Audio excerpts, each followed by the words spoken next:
تمت الموافقة بإجماع الحاضرين.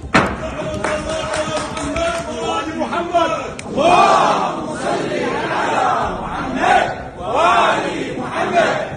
ڕۆژی پێنجشەممەی ڕابردوو ئەنجومەنی نوێنەرانی عێراق پرۆژە یاسای قەدەغەکردنی یاساییکردنەوەی پەیوەندی لەگەڵ ئیسرائیلی پەسەند کرد. لە یاساکەدا ئاماژە بە هۆکار و مەبەستی دەرکرانی کراوە، بەڵام قەوارەی زایۆنستی و هاوپەیمانەکانی نیگەران کردووە. لەبارەی هۆکاری دەرکردنی یاساکەوە هاتووە لە پێناوی پارێزگاری لە بنەما نیشتیمانی و ئیسلامی و مرۆییەکان و بنەمانە گۆڕەکانی گەلی عێراق لە بەرگری لە فەڵەستین و تەواوی گەلانی عەرەبی کە زەویەکانیان داگیر کراوە بۆ بەرپەرزدانەوەی ئەوانش کە کار بۆ ئاساییکردنەوەی پەیوەندی لەگەڵ ئەو قەوارە داگیرکەرە دەکەن، بەو پێش کە ئاساییکردنەوەی پەیوەندی لەگەڵ قەوارەی زایۆنستی و برەودان بە بەرپاکردنی پەیوەندی مەترسیەکی گەورەیە و پێویستە سزا و لەمپەر لە بەردەمیدا دابدرێت و یەکپارچەیی گەلەکەمان بپارێزرێت، ئەم یاسایە دەردەکرێت. پەسەندکرانی یاساکە ناڕەزایی نیت پرایسی وتەبێژی وەزارەتی دەرەوەی ئەمریکای لێکەوتەوە و نیگەرانی قوڵی وڵاتەکەی لەو بابەتە ڕاگەیاند و پشتیوانی خۆی لە ئیسرائیل و ڕەوتی یاساییکردنەوەی پەیوەندی وڵاتانی عەرەبی لەگەڵ قەواری زایۆنستی ڕاگەیاند. ئەمریکا بابەتەکەشی بە دژایەتی ئازادی ڕادەربڕین و خوڵقاندنی کەشی دژایەتی سامی لە ناوچەکەدا ناوبرد.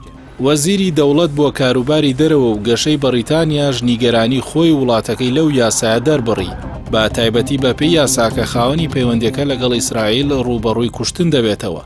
وەزارەتی دەرەوەی قەوارەی زایۆنستیش ئیدانەی یاساکەی کرد و ڕایگەاند بڕیارەکە عێراق و گەلەکەی خستۆتە لایەنی هەڵەی مێژووییەوە، بەو پێ یاساییکردنەوەی پەیوەندی لەگەڵ ئەو قەوارەیە بووەتە کەتوار. بەڵام لە کۆی 22 وڵاتی عەرەبی تەنیا 6 وڵاتیان پەیوەندیان لەگەڵ ئەو قەوارەیە ئاسایی کردوێتەوە. هیچ یەکێک لە وڵاتانش بابەتی پەیوەندی لەگەڵ ئەو قەوارەیان نەگەڕاوەتەوە بۆ خواستی گەلانیان. لە نێوخۆی عێراقدا بابەتەکە کاردانەوەی جۆراوجۆری لێکەوتەوە. پەرلەمانتاری پێشوو کامل دلێمی دەڵێت لە دوای خۆدارنین لە ڕێکخراوی داعش کورد و سونە لە تۆمەتی پەیوەندیکردن بە ئیسرائیلەوە خۆیان بەری دەکەن. ڕۆژنامەنووس مازن زوبەیدی لە تویتێکدا دەڵێت پند لە جێبەجێکردندایە، بڕیاری دەرکردنی هێزە بیانیەکانیش پەسەند کرا، بەڵام جێبەجێکردنی پشتگوێخرا.